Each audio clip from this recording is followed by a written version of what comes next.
Hello everyone, Swami Vivekananda institute में आपका एक बार फिर से स्वागत है।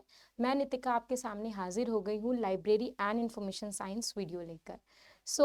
आप लोगों का रिजल्ट आपके सामने आ गया होगा। काफ़ी बच्चों ने चेक कर लिया है, जिन्होंने नहीं चेक किया जाकर चेक करिए। सब लोगों को अपना रिजल्ट पता चल चुका होगा, किसने क्वालिफाई किया, किसी का किसी भी कारणवश की वजह से या प्रॉपर प्रैक्टिस की वजह से नहीं हो पाया, तो निराश होने की बिल्कुल ज़रूरत नहीं है। नेक्स्ट अटैम्प्ट में आप अपना पूरा टॉपिक या पूरा अच्छे से उसको प्रिपेयर करके तब वो अटैम्प्ट दीजिएगा। एंड जिन बच्चों का क्वालिफाई हो गया है उनको मेरी तरफ से बहुत सारा congratulations, my heartiest congratulation to you all, जिन्होंने अपना नेट एंड जेआरएफ क्वालिफाई किया है। बात करते हैं नेक्स्ट अटैम्प्ट की। तो आज प्रीवियस ईयर में जो अभी जून 2023 का पेपर हुआ था, आज हम वो डिस्कस करने वाले हैं, सो दैट आप लोगों को पता चल पाए कि उन क्वेश्चंस में क्या क्या पूछा गया है, इस तरीके से क्या पैटर्न इस बार आया था, कैसे क्वेश्चंस आए थे, ये सब मैं आपके सामने आज प्रेजेंट करूंगी। आज हम डिस्कस करेंगे UGC net library and information science paper 2, जो कि आपका अभी जून में हुआ था। तो लेट्स स्टार्ट। इसी के पार्ट्स में हम सारा पेपर पूरा डिस्कस करेंगे। आज आपके सामने पार्ट 1 मैं प्रेजेंट कर रही हूँ, फिर इसी के अकॉर्डिंग पार्ट के अकॉर्डिंगली आपको सारे क्वेश्चंस इन्हीं वीडियो में मिल जाएंगे, सो दैट प्रीवियस ईयर में जून 2023 का पेपर की प्रैक्टिस आप इन वीडियो की मदद से कर सकते हैं। किसी भी वजह से जिसका फर्स्ट अटैम्प्ट था नहीं हो पाया या नेक्स्ट अटैम्प्ट के लिए अच्छे से प्रिपरेशन वो करना चाह रहे हैं, अच्छे से अभी से करना शुरू कर दीजिए उस अकॉर्डिंगली, क्योंकि आप लोगों ने देखा है कि कट ऑफ हाई गई है। पहले 170 थी मार्च वाले अटैम्प्ट के अंदर, जो कि दिसंबर 2022 का था अनरिजर्व कैटेगरी के लिए, और इस बार वो 176 गई है। काफ़ी कम बच्चे क्वालिफाई हुए हैं एंड जेआरएफ की और भी ज़्यादा हाई गई है, विच इज़ 196। इसी तरीके से बाकी ईडब्ल्यूएस, ओबीसी या रिजर्व कैटेगरीज की भी उन्हीं अकॉर्डिंगली गई है। तो आप अप्रोक्स ये मान के चलिए कि 150 से बिलो तो कट ऑफ नहीं जाएगी। तो अपना जो आप कट ऑफ माइंड में सेंड करके चल रहे हैं, दैट वुड बी 170 या उससे अबव ही लेके चलिए, इससे कम का नहीं लेके चलिए। तो इसी को एम बनाकर आपको अपने मार्क्स को गेन करना है, इनसे ज़्यादा ही लेकर आना है। तो इसलिए क्वेश्चन को किस तरीके से समझना है, कैसे उसको अटेम्प्ट करना है, आज हम ये भी सीखेंगे और जून 2023 का पेपर भी डिस्कस करेंगे। So let's start. Okay, so our first question is, it's a full form यानी एक्रोनियम रिलेटेड क्वेश्चन है। EBSDIC स्टैंड फॉर, EBSDIC इनमें से उसकी क्या फुल फॉर्म है? फुल फॉर्म रिलेटेड क्वेश्चन भी अगर मैंने देखा इसके अंदर जून के अंदर तो काफ़ी आए हुए थे। एटलीस्ट जहाँ तक मुझे पता है 5 क्वेश्चंस तो इसमें दिए हुए थे। तो फुल फॉर्म को भी आपको रेडी करके चलना है, एक्रोनियम्स को भी याद में रख के चलना है, क्योंकि इस रिलेटेड भी क्वेश्चन आ रहे हैं। ठीक है, सो अभी है हमारा क्वेश्चन EBSDIC। इसकी हमें 4 ऑप्शंस दे रखे हैं। Extended binary coded decimal interchange code, extensible binary code and decimal interchange code, extensible binary code decimal interchange code, extension binary code decimal interchange code. तो यहाँ पे आपको सब चीज़ दिख रहा है, एक में कोड कोड दिख रहा है और एक में कोडेड कोडेड दिख रहा है। तो बेसिकली यहाँ पर कोडेड वाला ही फॉर्मेट सही होगा। तो कोड वाले तो यहाँ पे अपने आप ही निगलेक्ट हो जाएंगे, और एक्सटेंसिएबल से भी। प्रॉपर जो आंसर है वह एक्सटेंशन से नहीं है, एक्सटेंडेड है। That should be extended binary binary coded decimal interchange code. ठीक है, तो ये इसके अंदर आता है। यहाँ पे एस की जगह सी आना चाहिए था, EBCDIC। ठीक है, तो ये इसका ही कोड है, extended binary coded decimal interchange code, S के अंदर ही। ठीक है, देन हम नेक्स्ट की तरफ चलते हैं। ये हमारा था क्वेश्चन 1। नेक्स्ट जो क्वेश्चन आ रहा है which is related to your unit 7। ठीक है, यूनिट 7 या यूनिट 4 में भी आपने इसको पढ़ा होगा। Question is, start and stop bits are sent in dash mode of transmission. कौन से मोड ऑफ ट्रांसमिशन में स्टार्ट एंड स्टॉप बिट्स को सेंड किया जाता है? इसको हमने डिस्कस या आपने कहीं पढ़ा होगा ऑन एंड ऑफ के ऊपर भी। ठीक है, तो वो कौन से ट्रांसमिशन का है?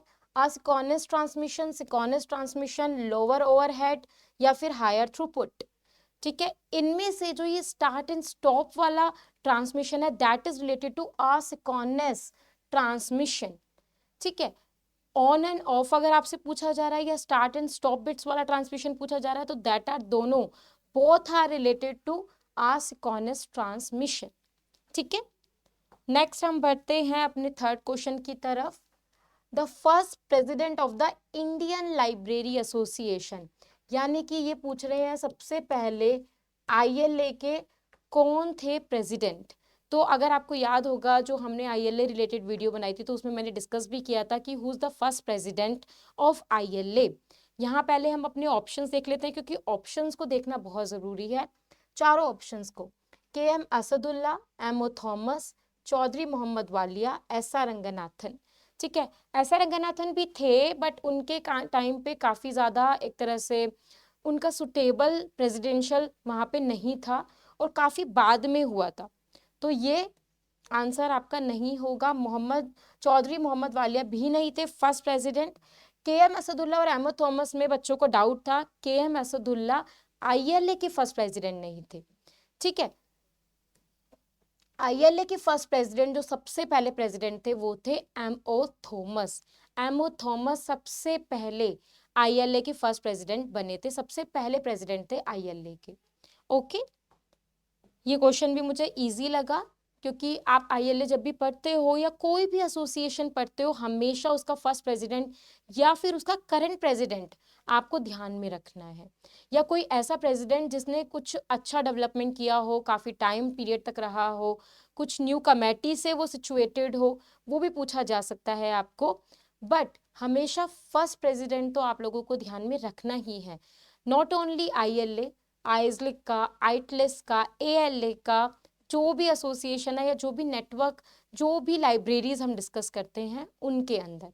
तो ये पॉइंट टू बी नोटेड था कि आप फर्स्ट प्रेसिडेंट्स को हमेशा ध्यान में रखेंगे या करंट प्रेसिडेंट को हमेशा ध्यान में रखेंगे क्योंकि उनके ऊपर भी क्वेश्चन आपसे पूछा जा सकता है। जैसे अभी ILA का आया, हो सकता है नेक्स्ट पार्ट में आइजलिक का पूछा जा सके, नेशनल लाइब्रेरी का पूछा जा सके, तो कुछ भी हो सकता है। तो इसलिए आपको उसको प्रिपेयर करना है अच्छे से। क्लियर? नेक्स्ट हमारा टॉपिक आ चुका है। अभी जो हमारी रिसर्च मैथोलॉजी की सीरीज गई है उसमें हाइपोथेसिस के ऊपर हमने पूरा अच्छे से डिटेल ली थी, उसी रिलेटेड ये क्वेश्चन आ रहा है, यानी कि आपका यूनिट 9 रिसर्च मैथोलॉजी के अंदर से। ठीक है, तो क्वेश्चन है आपका आ हाइपोथेसिस शुड बी, एक हाइपोथेसिस कैसा होना चाहिए। ऑप्शंस आपको दे रखे हैं। Capable of verification of facts, जो भी फैक्ट्स उसके अंदर मौजूद है उसको वेरिफिकेशन के लिए वो कैपेबल होना चाहिए कि वेरीफाई किया जा सके उसको। Related to the existing body of knowledge, जिस चीज़ के भी ऊपर आप हाइपोथेसिस प्रिपेयर कर रहे हो उससे रिलेटेड जो भी इंफॉर्मेशन अवेलेबल है वो थोड़ा उसी से ही रिलेटेड होना चाहिए, उसी से ही मिलता जुलता होना चाहिए, उसी नॉलेज के ऊपर डिपेंड होना चाहिए, यानी कि बिल्कुल अलग से ही कुछ आपने प्रिपेयर कर दिया। ठीक है, ये अभी हमारे ऑप्शंस में आपको पढ़ के बता रही हूँ। चेंज एट एनी टाइम, वो हर बार या कभी भी चेंज हो जाना चाहिए। ठीक है, जैसे आपने कुछ चुना फिर एकदम चेंज कर दिया, फिर एकदम चेंज कर दिया। देन ऑपरेशनेबल, उसके ऊपर ऑपरेशन या कोई भी अनदर ऑपरेशन, कोई भी आप एक्सपेरिमेंट करना चाह रहे हो वो होना चाहिए। ठीक है, तो ये हमसे पूछ रहे हैं ये चार चीज़ों में से क्या क्या हाइपोथेसिस के अंदर होना चाहिए, प्रेजेंट होना चाहिए। क्वेश्चन नेगेटिव नहीं है, हमेशा ध्यान रखना है कि कौन सा क्वेश्चन नेगेटिव वे में पूछ रहा है, नॉट आ रहा है, या क्वेश्चन पॉजिटिव वे में है। तो ये पॉजिटिव स्टेटमेंट ही पूछ रहे हैं आपसे, इन चारों में से कौन से एस्पेक्ट सही होंगे। फिर नीचे फर्दर ऑप्शंस आपको दे रखे हैं कि ACD सही है, ABD सही है, BCD सही है या फिर ABC सही है। ठीक है, अब हम दोबारा ऊपर वाले ऑप्शंस की तरफ चलते हैं कि ऑप्शन थे क्या, क्या होना चाहिए और क्या नहीं होना चाहिए। जाहिर सी बात है 3 ऑप्शन तो सही है, कोई एक ही गलत है। और जब मैंने ऑप्शंस पढ़े होंगे तो आप में से काफ़ी लोगों को पता चल गया होगा कि कौन सा सही नहीं है, क्योंकि जब हमने कैरेक्टरिस्टिक्स ऑफ हाइपोथेसिस पढ़ा था तब हमने ये पढ़े थे। कैपेबल ऑफ वेरिफिकेशन होना चाहिए, दैट शुड बी करेक्ट, यानी कि ए तो हमारे ऑप्शन में है और ए आपको 3 में दे रखा है, 3 में नहीं दे रखा, तो 3 आपका ऑप्शन नहीं होगा। ये तो यहाँ पे हमें हो गया, बट अभी हमारे पास 3 ऑप्शंस बचे हैं, तो उसमें भी हमें हमारा करेक्ट वन चाहिए। नेक्स्ट पढ़ते हैं, related to the existing body of knowledge, पहले से प्रेजेंट नॉलेज से रिलेटेड ही आपका हाइपोथेसिस होना चाहिए। कुछ अलग से प्रिपेयर नहीं होना चाहिए कि बिल्कुल ही कुछ आपने अलग प्रिपेयर कर दिया, वो उससे मिल ही नहीं रहा। That should be correct. ये भी करेक्ट है, यानी कि ए बी आपका दोनों जगह सही है। ए सी डी, यहाँ पे बी नहीं आ रहा, तो ये भी हमारा ऑप्शन नहीं होगा, पर यहाँ पे ए बी डी आ रहा है, यहाँ पे भी ए बी आ रहा है। अब या तो डी या तो सी, उसी से ही आपका आंसर करेक्ट हो जाएगा। जिन बच्चों को ये दो ठीक लगा और यहाँ पे कंफ्यूज हो गए, उनके भी मार्क्स कट गए होंगे कि अगर वो करेक्ट वाला नहीं चुनेंगे तो फिर वो क्वेश्चन उनका गलत हो जाएगा, और जिन्होंने करेक्ट चुना तो उनका क्वेश्चन सही हो गया होगा। चेंज एट एनी टाइम, क्या आप कोई हाइपोथेसिस ऐसा होना चाहिए कि वो हर बार बदलता रहे? जब वो हर बार बदलता रहेगा तो वो अच्छे से टेस्ट कैसे होगा, अच्छे से वेरीफाई कैसे होगा? तो ये ऑप्शन इसके अंदर शामिल नहीं होगा।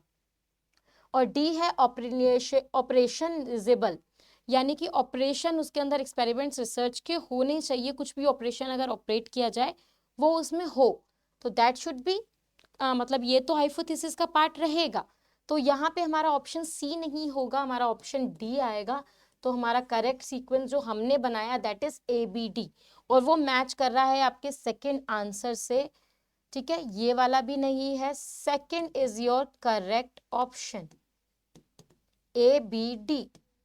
सी इट्स नॉट अ पार्ट, क्योंकि जो चेंज हो जाए वो हाइपोथेसिस का फिर क्या हो जाता है, गलत हो जाता है। ऐसा हाइपोथेसिस नहीं रखना चाहिए। ओके, ये क्वेश्चन आपको समझ आया है। नेक्स्ट पे चलते हैं, question number 5, who among the following have distinguish primary documents, यानी कि प्राथमिक दस्तावेज। यूनिट 3 का क्वेश्चन आ रहा है। ठीक है, ये मैं आपको यूनिट वाइज इसलिए बता रही हूँ ताकि आपको आइडिया लग जाए कि कौन सा क्वेश्चन किस यूनिट से आया था, या वेटेज पता चल जाए कौन से यूनिट से या कितनी यूनिट से कितने क्वेश्चंस आ रहे हैं। तो आप ये भी साइड के साथ नोट कर सकते हैं कि कौन सा क्वेश्चन कौन सी यूनिट रिलेटेड है, तो आपको उसी अकॉर्डिंगली प्रिपेयर करने में हेल्प मिलेगी, उन टॉपिक्स को प्रिपेयर करने में हेल्प मिलेगी जिनके ऊपर आपको ज़्यादा फोकस करना है। सो प्राइमरी डॉक्यूमेंट यानी कि प्राथमिक दस्तावेज, हु अमंग द फॉलोइंग, इनमें से किसने प्राइमरी डॉक्यूमेंट को as one of the type of document में सराहा, अपने एक टाइप ऑफ डॉक्यूमेंट में रखा? तो जब हमने इंफॉर्मेशन सोर्सेज की कैटेगरीज पढ़ी थी तब हमने ये टॉपिक डिस्कस किया था, वो भी आपको प्रीवियस वीडियो में मिल जाएगा। सो यहाँ पे हम नाम से डिस्कस करते हैं। सबसे पहला नाम आपके सामने आ रहे हैं एस आर रंगनाथन का, बट एस आर रंगनाथन की जो कैटेगरी मैंने आपको पढ़ाई है that should be both he conventional sources, non conventional, neo conventional and your micro documents. ये हमने पढ़ा था। यहाँ पे तो कहीं आपको प्राइमरी दिखा नहीं, या अगर दूसरी कैटेगरी देखी जाए that should be documentary and non documentary. ठीक है, सो रंगनाथन तो इस पार्ट में शामिल नहीं थे, उनकी कोई भी कैटेगरी के अंदर प्राइमरी डॉक्यूमेंट नहीं आया। ठीक है, तो ये हमारा ऑप्शन नहीं है। दूसरा हम पढ़ते हैं C W Hanson. C W Hanson की अगर हम बात करें तो इन्होंने दो कैटेगरी दी थी डॉक्यूमेंट्री सोर्सेज के अंदर ही, जो रंगनाथन का था उसमें दो कैटेगरी थी, प्राइमरी एंड सेकेंडरी सोर्सेज। ये दो कैटेगरी हांसन ने दी थी। ठीक है, सी डब्ल्यू हैंसन ये लेकर आए थे और यहाँ पे प्राइमरी डॉक्यूमेंट शामिल है, तो यानी कि ये तो हमारे प्राइमरी डॉक्यूमेंट उनके टाइप में आ रहा है, तो ये हमारा ऑप्शन करेक्ट है बी। बट यहाँ पे हमें दो दे रखे हैं, तो हमें अपना दूसरा नाम भी जल्दी ही चाहिए। इसको मैं इरेज कर देती हूँ सो दैट यहाँ पे आपको और अच्छे से दिख जाए। ये तो आपने समझ लिया होगा। नेक्स्ट आ रहा है आपके सामने डेनिस ग्रोगन। डेनिस ग्रोगन का भी मैंने उसमें कैटेगराइजेशन करवाया था, जिनका कैटेगराइजेशन था प्राइमरी यानी कि प्राथमिक दस्तावेज, प्राइमरी डॉक्यूमेंट्स, सेकेंडरी सेम हांसन को ही उन्होंने आगे प्रिपेयर किया था उन्हीं की स्टडी को, एंड इन्होंने बस टर्चरी उसमें और ऐड किया था। तो इनके टाइप ऑफ डॉक्यूमेंट में भी आपको प्राइमरी देखने को मिल रहा है, यानी कि ये भी हमारा ऑप्शन है। और यहाँ से हमें पता चल गया कि बी एंड सी यानी कि ये हमारा करेक्ट ऑप्शन है। नीचे हमें जाने की जरूरत ही नहीं पड़ी। लांचेस्टर भी नहीं लेकर आए थे और ब्रैडफोर्ड तो आपका लॉ ऑफ स्कैटरिंग से रिलेटेड आए थे। लॉ ऑफ स्कैटरिंग वो लेकर आए थे रिसर्च मेथोलॉजी के अंदर। तो यहाँ पे आपके जो करेक्ट ऑप्शंस है which is B and C, जो कि आपको सेकंड में दे रखा है ना, A B, B C, C D, D E. तो बी एंड सी सिर्फ सेकंड ऑप्शन में दे रखा है, वही आपका करेक्ट ऑप्शन है। ओके, ये क्वेश्चन इस तरीके से सॉल्व होना था। नेक्स्ट आ रहा है आपका question number 6। Sequence the following in order of their Inception. कब पहले कौन सा आया उनको उनके सीक्वेंस में लगाओ। एंड क्वेश्चन में क्या क्या आ रहा है, A option is your internet based communication, यानी कि इंटरनेट द्वारा जो संचार किया जाता है। रिटन कम्युनिकेशन, लिखित संचार। मास कम्युनिकेशन, जो मास मीडिया रिलेटेड होता है, television, radio, news channels, journalism. Telecommunication, telephone media related. And oral communication, मौखिक संचार। ठीक है, ये पूछ रहे हैं कि पहले कौन सा आया इंसेप्शन के अकॉर्डिंगली, फिर उसके बाद आप इनको अरेंज करो। तो अगर आप जर्नली भी देखेंगे तो इंटरनेट बाकी सब चीज़ें बाद में आई, पहले क्या आपके कम्युनिकेशन चलते होंगे।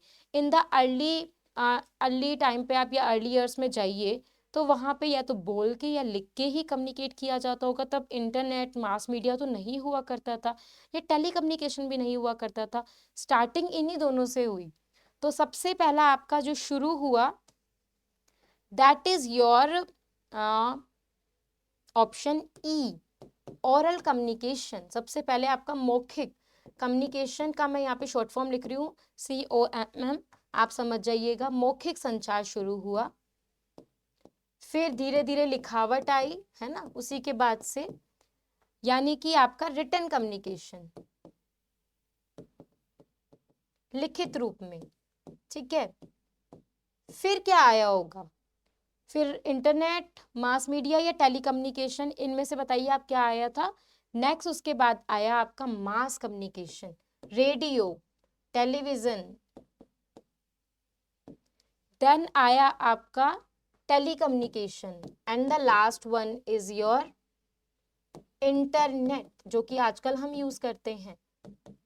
ये आपका एक प्रेफरेंस बन रहा है। ठीक है, सबसे पहले आपका ओरल, EBCDE, और ई नहीं, सॉरी, ए आएगा यहाँ पर। ठीक है, EBCDA सब जगह ए पहले आ रहा है, रॉन्ग, और इसमें बी आ रहा है तो भी रॉन्ग। ठीक है, देन आपका सबसे ज्यादा ऑप्शन जो करेक्ट है विच इज ऑप्शन 3, ये मैच हो रहा है आपका EBCDA।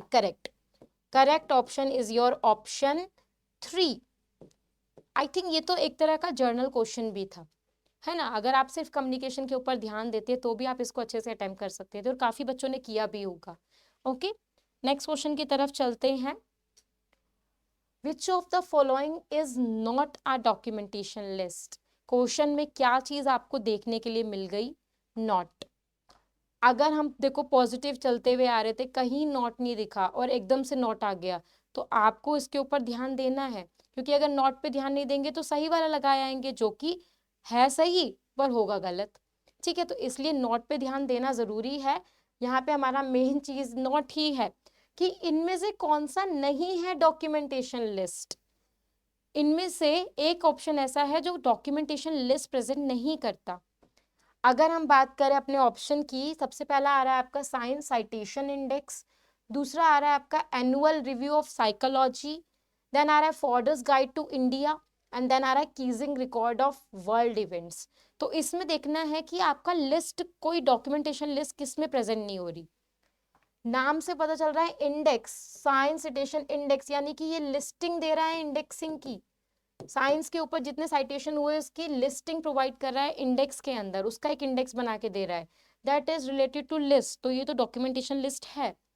एनुअल रिव्यू, सिर्फ एक बुक का तो नहीं होगा रिव्यू, बहुत सारी बुक का होगा, that is also involve a particular list. Psychology related books के रिव्यू की, एनुअली बहुत सारी बुक आई है उनके रिव्यू की। Fodor's guide to India, that is related to your book या गाइड, ठीक है, ये आपका डॉक्यूमेंट है, डॉक्यूमेंटेशन लिस्ट नहीं है।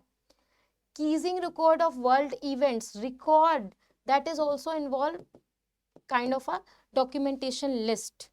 तो इनमें से ये तो आपके लिस्ट थे, ये जो बचा दैट इज योर डॉक्यूमेंट, तो ये आपकी डॉक्यूमेंटेशन लिस्ट नहीं है, और that would be your correct option. Correct option option 3, Fodor's guide to India.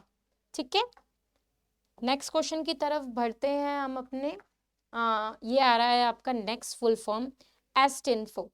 आप लोगों को याद होगा जिसने प्रीवियस वीडियोस देखी है, यूनेस्को वीडियो के अंदर हमने 2 प्रोग्राम्स की बात करी थी, हैप्पीनेस और एस्टिन्फो। तो ये दोनों ही प्रोग्राम्स यूनेस्को द्वारा चलाए जाते हैं, जिसमें एस्टिन्फो क्या है उसका फुल फॉर्म पूछा गया है। ठीक है, दैट इज और both are related to Asia and Asia Pacific regions, वहाँ पर चलाया जाता है। ये आपका इंफॉर्मेशन रिलेटेड है साइंटिफिक, एंड दूसरा आपका सोशल साइंस रिलेटेड था।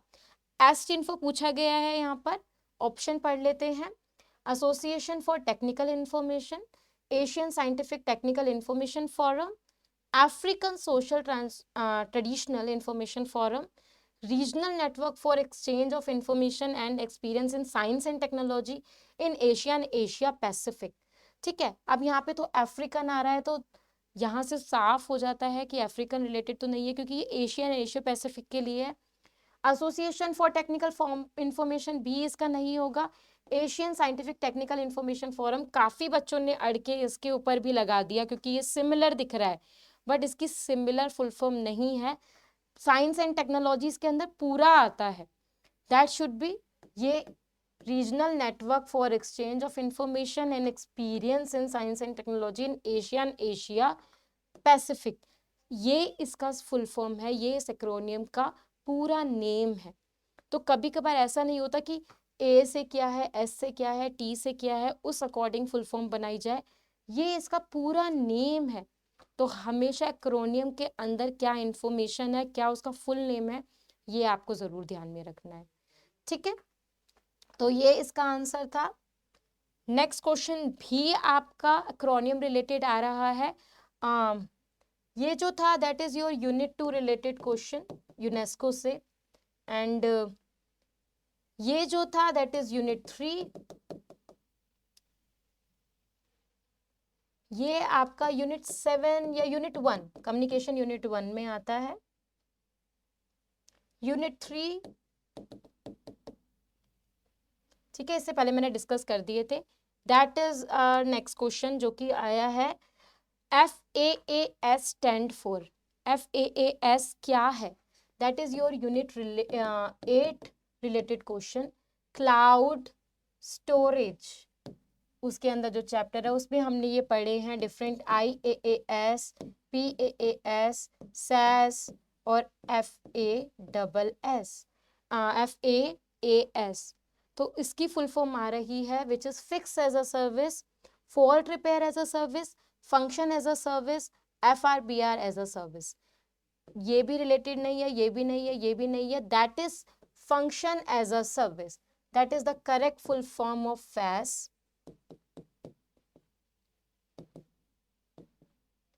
ठीक है, FAAS stand for function as a services, जो कि क्लाउड स्टोरेज का एक पार्ट है, एक टाइप है। नेक्स्ट आ रही है आपकी full form DMCA। Acromion related जब भी क्वेश्चंस होते हैं, इसमें काफ़ी बार ये फुल फॉर्म आ चुकी है, काफ़ी बच्चों को इसका करेक्ट ऑप्शन पता भी होगा। That is related to your digital millennium copyright act without any topics. कहीं ना कहीं आपको देखने को मिलेगा ये कॉपीराइट के अंदर DMCA, that is the correct option. DMCA digital media copyright act नहीं है, डिजिटल मीडियम कॉपीराइट नहीं है, digital direct millennium copyright act भी नहीं है। Related to digital millennium copyright act, जो कॉपीराइट के अंदर आप पढ़ेंगे DMCA के अंदर। तो ये कुछ क्वेश्चंस की सीरीज थी जो कि जून 2023 में आए हुए हैं, और ये मैंने आज प्रिपेयर करी है सो दैट आप लोगों को अच्छे से पता चल जाए कि किस तरीके से क्वेश्चन आए थे, कैसे आए थे, जिन्होंने ये अटेम्प्ट नहीं दिया है उनको भी आइडिया लग जाए कि जून 2023 में किस तरीके से क्वेश्चन पूछे गए। तो इसी के पार्ट रिलेटेड हम सारे क्वेश्चन अच्छे से सॉल्व करेंगे, ताकि ये पेपर भी आप लोगों का अच्छे से प्रिपेयर हो जाए। जो जो गलतियाँ किसी बच्चे से हुई है उनको वो पता चल जाए, या जिन बच्चों ने ये पेपर नहीं दिया है उनके लिए प्रीवियस ईयर क्वेश्चन का प्रिपरेशन हो जाए, या प्रीवियस ईयर पेपर की तैयारी हो जाए। ठीक है। नेक्स्ट अटेम्प्ट के लिए काफ़ी चीज़ें बहुत ज़रूरी हैं। क्वेश्चंस को डेली करना, प्रीवियस ईयर क्वेश्चंस को एक्सेस करना, क्योंकि डिज़ाइन को चेंज करके ही क्वेश्चन पूछे जाएंगे आप लोगों से, या उन्हीं के अंदर उन्हीं के पार्ट्स रिलेटेड क्वेश्चन पूछे जाएंगे। तो कभी कभार प्रीवियस ईयर से भी रिलेटेड आपको कुछ हिंट आने वाले पेपर में मिल सकता है, तो इसलिए प्रीवियस ईयर पेपर्स को भी अच्छे से आपको प्रिपेयर करना है। इसी के और पार्ट्स आएंगे जिसमें आपको ये सारे क्वेश्चंस मैं करवाऊंगी। तब तक के लिए चैनल को सब्सक्राइब कीजिए, सो दैट आप सारी वीडियोस इसके अंदर एक्सेस कर सके। और जो बाकी बचे हुए टॉपिक हमारे रहते हैं अनदर यूनिट्स के, वो भी टाइम टू टाइम प्रिपेयर होंगे, सो दैट आपका नेक्स्ट अटेम्प्ट अच्छे से हो और सारे बच्चे क्वालिफाई कर सके। ठीक है। सो अभी तक के लिए आप वीडियो को एक्सेस कीजिए, लाइक कीजिएगा, शेयर कीजिएगा एंड चैनल को सब्सक्राइब कीजिएगा। मिलते हैं नेक्स्ट वीडियो में। Take care.